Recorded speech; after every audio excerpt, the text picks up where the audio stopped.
name is Kia Eileen. I'm a soul clarity coach, and my mission is to help new therapists, coaches, and healers create freedom, abundance, and ease in their lives of their business by following the aligned action that comes from the soul.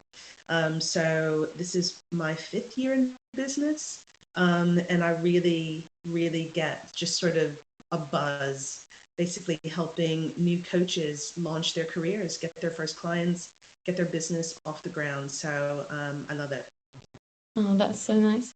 So how did you, because I've seen that you were working in law before. How did you make that transition from law to full-time coaching? What was that journey like? Yes, so I am not afraid of the pivot, as I call it. My journey to coaching and counseling was not linear, as you can imagine. So I have a background in law and in finance, and I moved from the US to the UK and sort of started a career in finance and trading, and then back into the legal sector. And even though I was enjoying my career and enjoying success, there always seemed to be a little something missing. And so I started retraining, kind of started doing these personal development courses, and I started retraining with a view of maybe doing coaching or counseling or some kind of therapy sometime in the distant future, maybe when I retired from the corporate world. And sort of in the midst of my training, as I started finishing the training as a coach and a therapist, I just started getting these kind of, I don't know, kind of body sensations, and I started experiencing quite a lot of anxiety.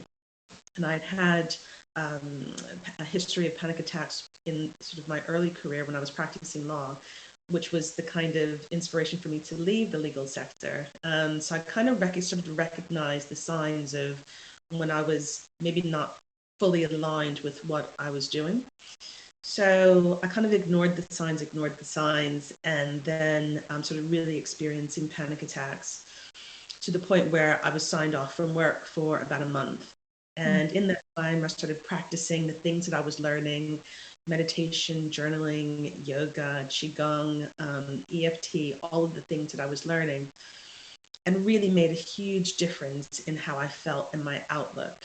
And so after that month, I went back to work, and the sort of signs and symptoms came back again. And I was like, okay, this is not it. And all I really wanted to do was to do the coaching and the counseling and the therapy. That's all I really wanted to do. And so I just sort of decided to follow that path, and I put in notice at my job, and I was able to stay on for about 6 months while I was training up my replacement.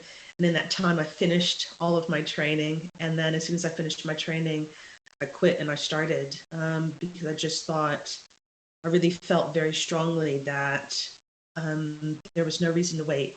There was no reason to wait. And if I was going to do anything, why not follow the thing that was really coming from inside of me? It felt like from the sort of pit of my stomach that I had to take this action. And that was actually 5.5 years ago now. It'll be 6 years in September. And I kind of haven't looked back. Yeah, that's really brave though, it takes a lot to quit what you've been doing your whole life and, start something new, not really knowing what's going to happen. That's a very brave move. So how did you, when you decided to transition to coaching, how did you find your first client? How did that come about? Yes. So, I mean, my first clients, and maybe like some coaches, my first clients were, as a result of the case studies that I was doing when I was training, or, local people. I put a message on Facebook when I first started, asking if people wanted to be a part of, case studies. And so I, charged a sort of very sort of small amount, basically just to start to practice, to get moving, to get going. And I did that for quite a while until I sort of built up enough confidence to say, okay, now I can really start charging for these sessions. But I just decided to just get myself out there and, put, messages on Facebook and ads in Facebook and talk to friends, got recommendations, people that I'd worked with in the past. asked them to pass my details along. I networked locally. So I kind of did quite a number of different things to start getting those first clients, um, until I found the thing that really worked for me. And I think that's a really um, good message for new coaches, therapists, healers, is find the method that works for you and follow that. I started teaching at the Holistic Healing College and started getting sort of clients from there as well because I love teaching. So I think follow the thing that you love. If you love making videos, then you can start doing lives on Facebook or Instagram. Or if you love speaking, maybe try and get yourself on a podcast or Clubhouse. You know, follow the thing that really you enjoy doing and get your message out there. Once you understand your mission and your ideal client, then maybe find out where they're hanging out and then do the thing that feels most aligned for you. Mm-hmm. Yeah, that's really good advice. I was watching your Instagram reels, and yeah, it's I really like the messages that come through. The one with the beingness, you know, where you were saying it's all about an experience, where you should experience being rather than chasing, you know, success and what's going Absolutely. to happen within your career. Absolutely, because I think in my own personal experience and a lot of the people that I work with, we kind of follow this line in our careers of maybe what we should do, or maybe what's expected of us. And we can come unstuck doing that because we're not following that thing that's really going to inspire us or spark that feeling of passion, and purpose. And, if we can get ourselves into that space of stillness where we can quieten all of the noise, of what maybe I should be doing this, or I should be doing that, or maybe I'm not enough of this. Maybe if we can quieten all of that noise and get really still, we can begin to hear the inspiration that's coming from inside. And then when we follow that path, it becomes really easy and it becomes joyful.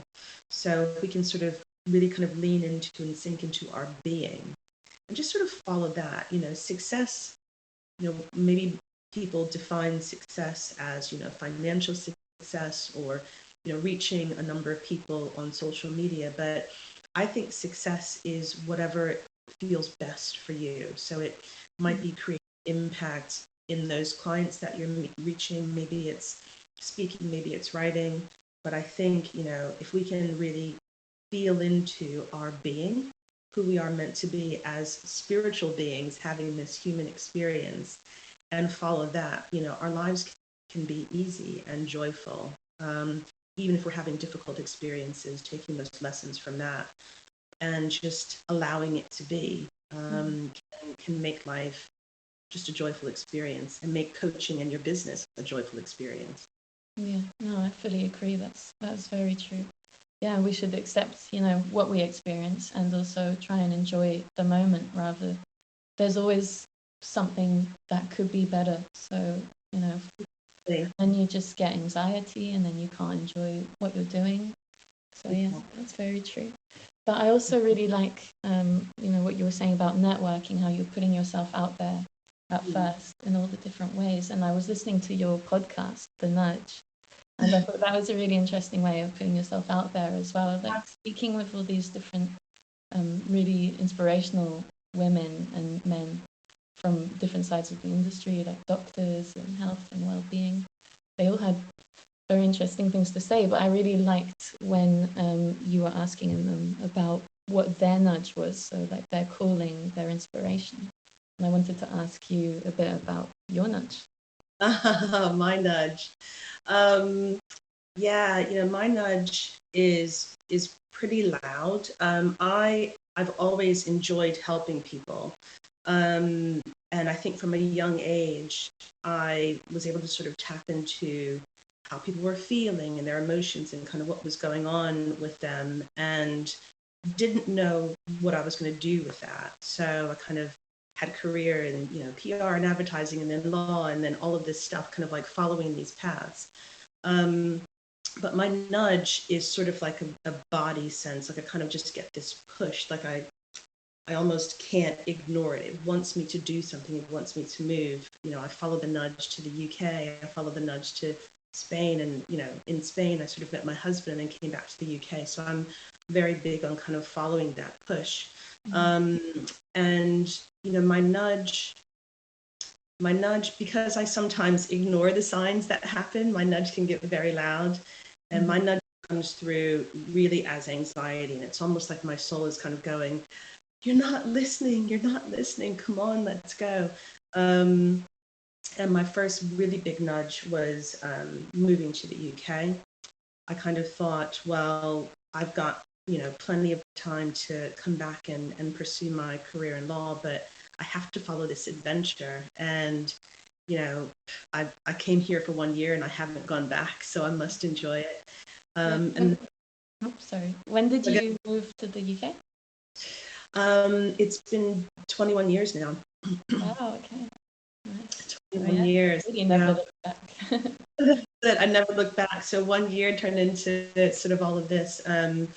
And then the next nudge was to leave my full-time job and start this. And it's interesting because even if you follow your nudge, it doesn't mean that you're not going to have challenging times or scary times. But I always have faith that if I'm following that thing, I don't know where it's going to lead me, but I know that, it's the thing that I'm meant to do. And I think, if people are tapping into that feeling that they get inside, that kind of inspiration or that kind of push that they're meant to do something, it doesn't necessarily mean that, challenging things aren't going to happen, but just have faith in the thing that they're feeling and just pursue that, just follow that.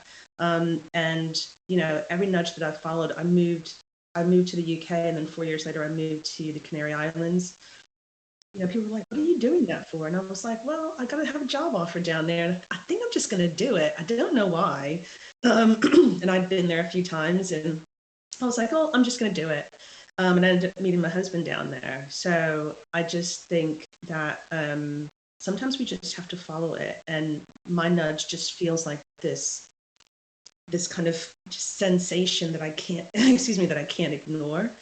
And sometimes I just might not know why or what it's leading me to, but I just know that I have to follow it. And I've just learned to have faith in that feeling, and I teach my clients that, your body will give you a feeling of yes or no if you ask it a question. So, your no might be, kind of a fizziness in your head or a pain across your back. And your yes might be, I don't know, a flip in your heart or a fluttering in your belly or something like that. So I teach my clients to kind of really kind of feel into what is their body saying, what are the signs around them saying, and then ask those questions, follow that line of inquiry, and then just go for it.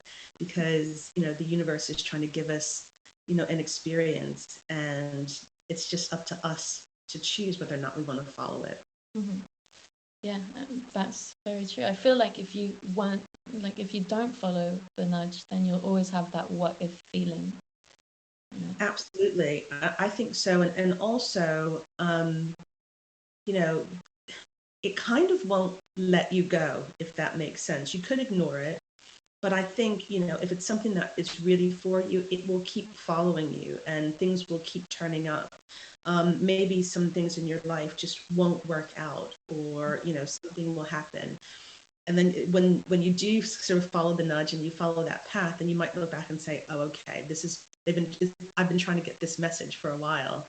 But I just sort of feel like, it's kind of just that feeling that won't let you go. And if you follow it, it can just be the most wonderful adventure. And also, I think it just gets to become easy. Sometimes things can feel difficult, like you're pushing a stone uphill. But when you follow the nudge, when you follow the thing that's for you, it gets to become a lot easier, a lot simpler, and a bit more sort of straight, not kind of like this meandering road. It gets to be a kind of a straight and easy path because it's the one that's for you. Yeah, definitely. It's easier to be productive when you're doing something that you really enjoy as well. Without doubt. That's that's a part of my own personal experience as well. Sometimes I'm trying to sort of do things like technology sometimes freaks me out. So sometimes, let's say I'm trying to do like something really kind of techy. I kind of go, actually, this is not what I'm meant to be doing. I'm meant to be journaling, or I'm meant to be walking in the woods, or whatever, and I'll kind of follow what I'm meant to be doing, and then I get to come back to that thing that I was meant to do after I've kind of done something to maybe ground myself or follow that kind of path that I need at that moment. I think, everything that we need, the messages are coming from inside of us. And if we follow that, then everything else, that aligned action gets to be a lot easier. Yeah, of course. So do you like follow a sort of routine throughout your usual coaching day, or what? Yes. Yes. So part of my sort of morning routine is, I open my eyes and I automatically just breathe, take some deep breaths in, and three things that I'm grateful for. Stretch when I get out of bed. I have a pint of water before, I go downstairs, and I'll do some exercising, some stretching. Maybe I'll ride the bicycle or do some yoga. I always want to make sure I'm moving my body. And then I have to get out in nature. So I walk the dogs, rain or shine. I make sure that I get out. We live very close to a forest and a park. So I make sure I'm getting out, I'm getting some fresh air. And then I'll come back and maybe do some journaling if I have time. But, being out in nature is one of my big things, because that grounds me, and just having that fresh air in my lungs, and having the wind across my skin, or, being under the sun, it just sort of really kind of gives me that start that I need for the day.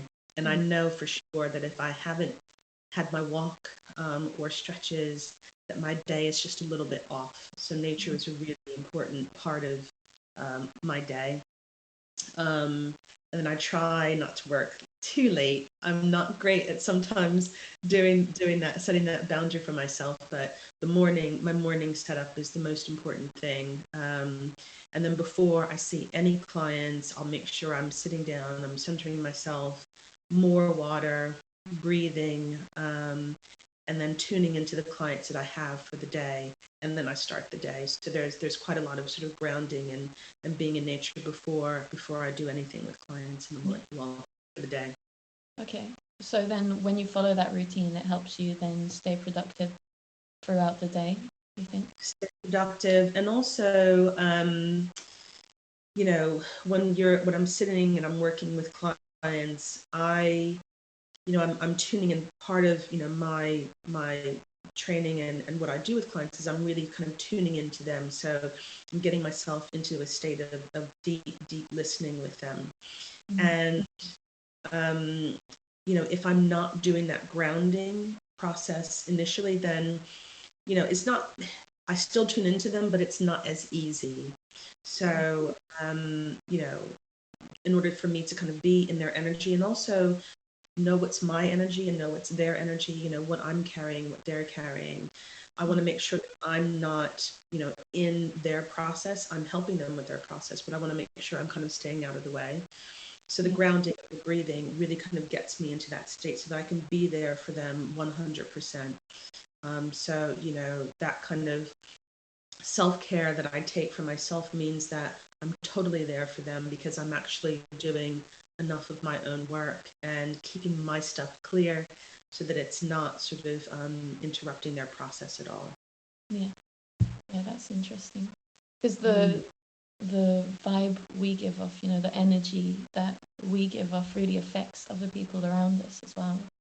So I guess if you're, staying calm and working on your breathing and everything, then in your work, you'll be giving a calm side of yourself that will really help, I guess, your clients. Absolutely, absolutely. And I do believe that as coaches, healers, therapists, we are, it's our job to hold safe space for our clients. Yeah. And the more that I can do my own breathing and centering and grounding, I'm able to kind of hold that space. And by me doing that, I enable the client to feel safe in the environment, and especially, if we're doing work on Zoom or Skype or over the internet, I want to make sure that they can still feel that safe vibration, feeling held, even if we're not seeing their face to face, and it's very effective. So I think it's really important to do that work, to do that inner work, because the vibration that I want to give off is that they're being held, they're safe, they're protected, they're being listened to, and they can feel that they can speak freely, and not feel like that they're not safe or protected. And so it's really important for me to do that for my clients. Yeah. Yeah. So going back to what you were saying before about, helping your clients know when to say yes or no to things, how do you know yourself when to say yes or no to a client? You mean taking a client on? Yeah, taking the client on. Yeah, so I think, first of all, being very kind of clear in my messaging about what I'm doing and the kind of coach that I am really helps, because the people who are coming to me know that I work spiritually, I work energetically, and then I work with the I guess the counseling and coaching models that are traditional as well. So I kind of do a combination of all of that. Mm-hmm. And I think if they read my website or if they look at my social media, they kind of know who I am. So they know a little bit of what what they're getting. But if I'm working with a client, or if I sit down and have a consultation with a client, if I feel that maybe what their issues are a little bit outside of the scope of my expertise, I might refer them on to other medical attention or something like that. Or if I feel like the vibration isn't quite aligned with who I am and who I think they need, I may say to them, I think there might be other coaches out there that may help you better. If it's, I'm not necessarily, for instance, a relationship coach, even though I have worked with clients around their relationship. My focus is really about kind of creating ease in your life and your business. And through my experience in working with different clients, I know what kind of clients sort of are more aligned with me and I enjoy working with, and I kind of have the experience and expertise to help them. And there are other wonderful relationship coaches out there. So I might say to them, I can see, what you want help with. Maybe I'm not the best person. I do know some other coaches that may be able to help you, or some other therapists or healers that may be able to help you, and then I might refer them on. I think it's really important to know what lights you up and what type of clients light you up. And if it's not perfectly aligned, you're doing yourself and them a disservice by not referring them on. And so I think as new coaches, healers, therapists, I think it's in terms of maybe finding that perfect client for you, you kind of like soul client or your ideal client, is looking at maybe your past experiences. So I looked at my past experiences. My past experiences were in the corporate sector and things like that. So having kind of a business kind of background, legal and sales background. I was a director of sales as well. So I kind of have this kind of hodgepodge of experience. What do I love doing? So I love helping people. I love, seeing them kind of like take off. So I love kind of like that image of like the baby bird kind of like fledging and like leaving the nest. So I love that. So I love helping people, on the beginning part of their journey, kind of, understand that kind of development they need, to kind of step out of their comfort zone. So I love doing that as well. And then who lights me up? So I love working with people who are ready. They've got a mission, they've got a passion, and a purpose. They just need to understand how to kind of get out of their own way, how to, release all of the limiting beliefs that they may have about themselves and their abilities, and to really then tap into that information that they hold within, that wisdom within, to then kind of follow their passion and purpose. And I kind of have this kind of like diagram that kind of gets you right in the middle once you kind of get all of the characteristics and that information out. It will give you a sort of a kind of a sort of a middle point or a central point of who the ideal client is. And when I follow that, I know that those people are for me.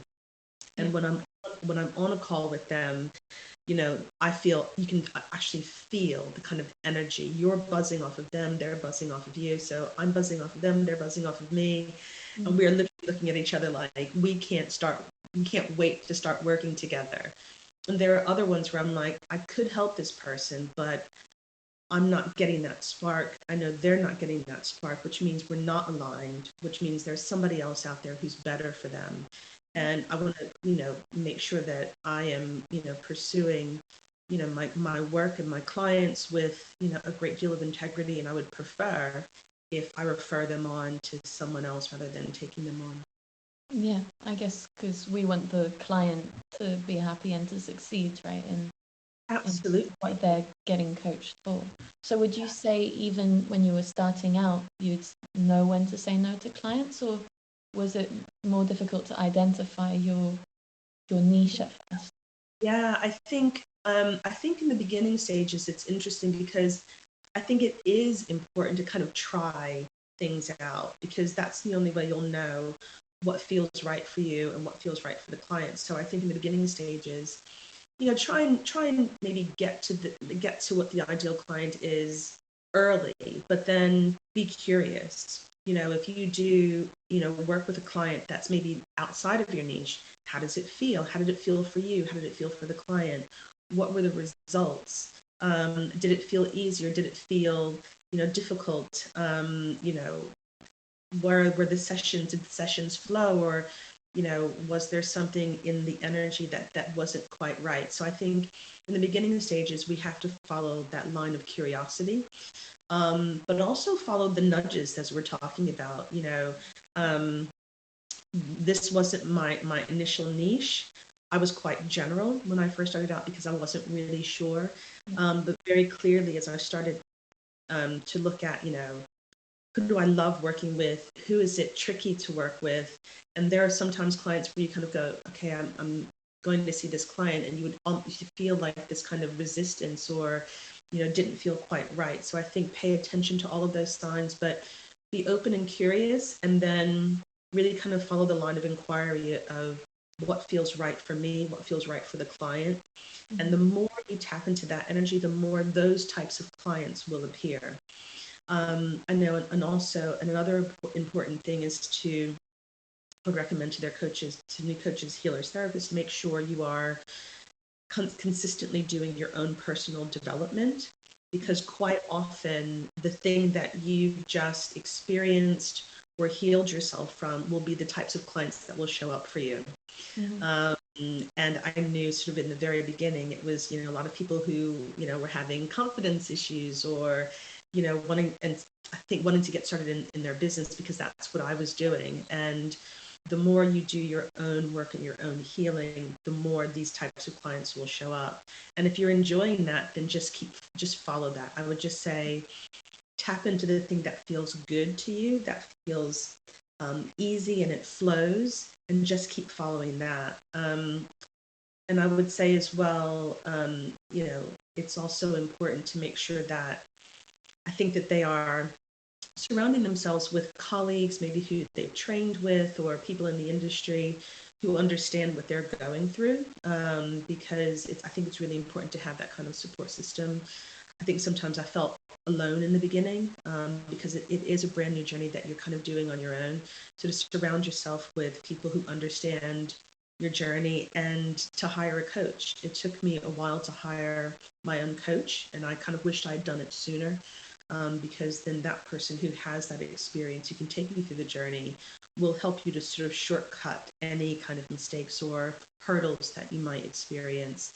Is to kind of make sure you're getting that support from all around in the very beginning. Yeah. Coaches often don't realize at first that they also need the coach, because everyone needs advice and guidance. It's Absolutely. not because you're a coach that you know everything. It's really important to feel supported as well. Absolutely. And the reason why coaching works so well is because we can help our clients see the blind spots that they might not necessarily see. And why wouldn't we need that same kind of support? So I think it's important that we kind of have that realization. Coaches need coaches, therapists need therapists, counselors need counselors. Whatever you're doing, I think we also need to make sure that we have that kind of support as well. Yeah, of course. Absolutely. I think, no matter what sort of where you're coming from, this following this path of doing coaching, counseling, therapy, whatever it is, so much of what we do, the clients are buying into us, where we are in our journey, our vibration, our expertise, our training. And so it's almost like we become a bit of the commodity. And when that happens, that throws up all of our stuff, all of the stuff that we might be able to hide behind, if we're, just doing, a job that someone else sets up. This actually comes from us. Mm-hmm. And so it does throw up all of the stuff, all the limiting beliefs, all of the confidence issues, all of the fears, all of the worries. And so that's why it's important to have someone who can help you navigate that space. And it's not just a coach in the beginning, it's a coach for each step in your journey. So after new coaches get clients and they're kind of doing that for a while, they're ready to scale their business. That will then throw up additional things that you might need to have help with. So I think it's really important to make sure that we have someone that can help us see our blind spots and help us accelerate our growth. One of the kind of mistakes that I made in the beginning was thinking that, well, I'm not making very much money, so I'm not going to hire a coach. Mm-hmm. But I do delayed my development because it's hard to navigate your own sort of blind spots. And so my recommendation for new clients is to new coaches as soon as you can,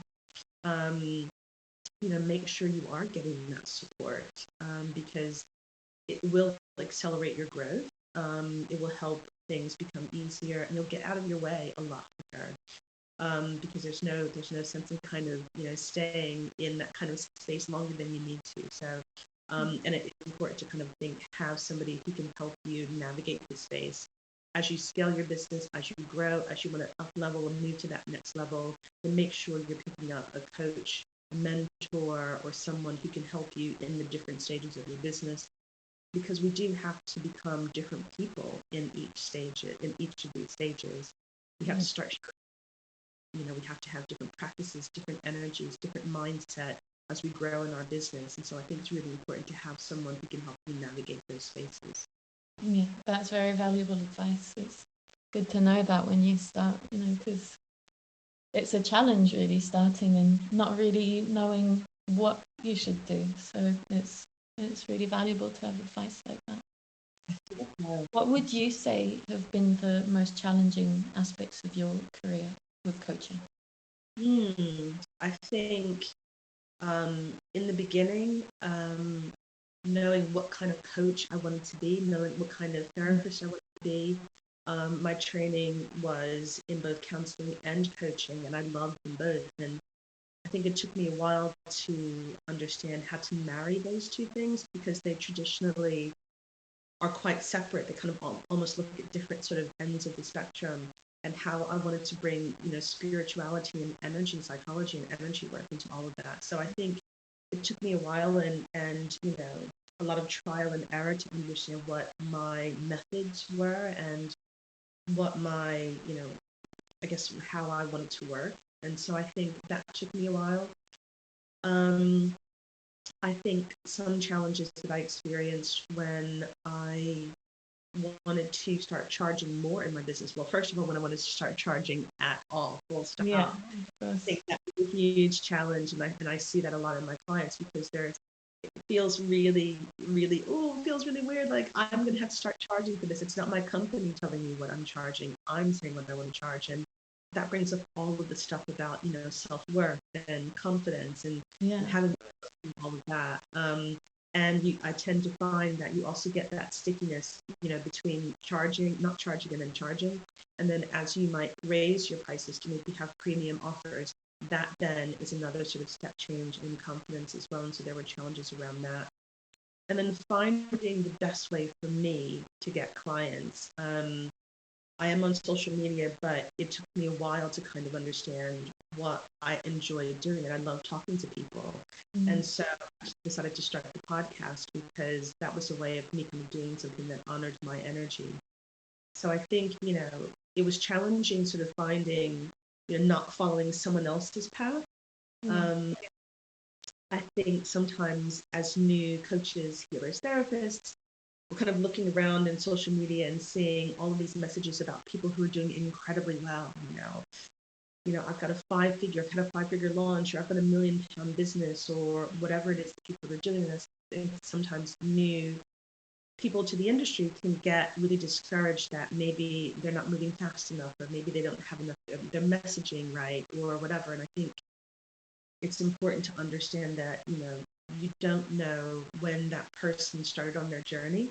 Of You course. don't know when they planted their own seed of inspiration. It could have been 10 years ago. Maybe they're 10 years in the making, and they're just now kind of, sort of growing into this kind of success story that you see. So I think some of the challenges that I experienced were to kind of put my blinkers on and, kind of follow my own path and not get really discouraged by looking left and right and seeing all these people that were doing this. To understand that, I had to give myself time and space to really feel into what my own particular mission and purpose was, and basically kind of follow that. I think it's important to, not look too much around you, not do the endless scrolling through social media and seeing what other people are doing. I think it's really important to understand that each one of us has a very particular mission, and each one of us has a certain group of clients that are going to vibe with us, and a certain kind of message that we have to give. We all have unique set of fingerprints, so we have a unique ability to create impact in the world, and we can only do that by following our path, and not necessarily following someone else's and thinking that that's going to be the path to our own personal success story, whatever success means for you.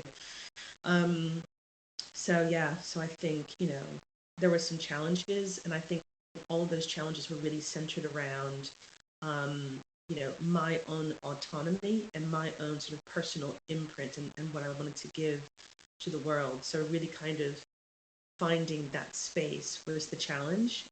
But once you do that, then everything kind of flows from there. Yeah. Yeah, I agree with what you were saying about social media as well. It's easy to be discouraged when you're on social media, scrolling, seeing all these success stories, as you were saying. And, people will post about the good things, usually. They won't post really about the challenges, or it's much rarer to see the bad times they went through, or the struggles. And, everyone's been on a journey. It's not been simple the whole time for most people out there. And as you were saying, you don't know when they started their journey. It can take years. And yeah, it's not something that's that simple, but we post when something good happens because we want people to see the good side of our business. But, and I think it's really important for people to see that vulnerability of when things aren't necessarily going well. And I quite often share with my clients when I thought I was going to quit coaching, and when it wasn't easy, when you're kind of thinking you're doing all of the stuff and things don't seem to be moving quickly enough. You can get discouraged when you're sort of looking at people that maybe kind of started around the same time you did and thinking, well, they're doing well, and why aren't I doing well? And that's when I started getting really quiet and still within myself to say, what is it I'm meant to be bringing to the world? Who am I meant to be working with? What's the impact I'm meant to create? I shouldn't be looking at, what this person or that person is doing. And the more still I became, then opportunities started opening up for me. People asked me to start doing different things. I was asked to start teaching. I'd never considered that before, but it's actually the thing that unlocked everything for me. But also that came from a place of stillness and kind of just saying to the universe, okay, I'm still, I've agreed, I've said yes to the mission. So help me, right? I'll be here, but what is it I'm meant to be doing? I'm open. And I think, if we can stay receptive in a space of faith and stillness, then things will start to open up. And that's when we can make it easy for ourselves. But it's really about, kind of following your own path and not looking around you. Because as I said, even if that person started the course the same time you did, they could have planted their seed years before. And the more that we can be sort of happy and joyful about other people's success, that's how people will feel about our success as well. So, you know, continue to plant the seed. How do you want to show up? Plant that seed, and then get still and let it unfold. Making sure you're doing all of your internal work as well. Yeah, every journey is unique, and we should be there to support each other. It's not a competition. Absolutely. You should be happy that a colleague or a friend or even someone you don't know, are succeeding in what they're doing. There's no point being jealous or absolutely. That will just it will just make the process of your business growing like slower and more painful. And if we're following energetics, if we're celebrating someone and their success, what we see in them is us. Mm-hmm. So if we're celebrating them, we're celebrating that part of us that, knows their purpose or, has found their path. And so I think the more we can celebrate others around us and hold each other up, that we're talking to that part within us. And also recognizing those parts of us that do feel jealous or envious, because that's the shadow part of us that needs to be listened to and integrated as well. So whatever we're feeling, we can use that as information for ourselves. And I think then thinking about the challenges as well. The challenges are the things that we can use to help people. So, really kind of focusing in on what challenge am I experiencing? How am I feeling? And how am I going to get myself out of this? And following that process as well is the very thing that, the coaches can use to teach their clients. So the challenges, I definitely use all of my challenges as learning experiences. And then, eventually sort of help use that to help my clients. Because invariably, if I'm experiencing it, they're coming to me because they're experiencing it. So it's up for me to learn those lessons and then share that so that people can accelerate at a faster pace. Yeah, that's so true. When you come out of the other side of an experience, whether it's bad or good, then you can talk to someone about, maybe how their experience with that thing is going to be, and you can help them out, and that's really good. Exactly. One of my coaches that I worked with in the beginning, I was saying to her something like, well, I'm not sure I know enough to do this. And that's a big, big thing, right? A lot of coaches are like, well, I don't know enough. Maybe I need to take other courses or other training. And she said something really important to me. She said, you just need to be 2 steps ahead of your clients. You need to do your work and have learned your lessons, have healed that part of you. You don't need to be perfect. You don't need to be all fixed. Nothing that doesn't really exist, right? You just need to be 2 steps ahead or 10% ahead of your clients in order to really help them effectively. And that was that was a big mind shift for me, because I kind of had this feeling where I needed to do loads more stuff. I needed to have loads of experience before I could truly help people. And it's not true. If we just set the intention that we're going to be there for them 100%, do our work, and then use that experience to help them, we can continuously grow within ourselves and in our business while still doing incredible work for the clients that we serve. Yeah, no one expects you to be like a superhero. You're a human after all. So as long as you're doing the best you can in what you're doing, then you're doing fine, Yeah. Exactly. Just set the intention, and then with love, follow that. Yeah, I really like that. Well, it was so nice speaking to you. It's an absolute pleasure. Thank you so much. Yeah, it was so nice. Could you tell all the listeners where they can find you online, social media, website? Yes, absolutely. So they can find me on my website, www.kiaeileen.com. That's KIAAILEEN.com. Or on Instagram, KiaEileen_Soul Clarity, or on Facebook. They can also find me on my podcast, which is The Nudge with Kia Eileen, which is on Spotify, iTunes, and I think Google Podcast Play or something like that. Or on the Delenta platform, if they want to reach out to me, if they have any questions, then please do. It'd be my pleasure to speak with them.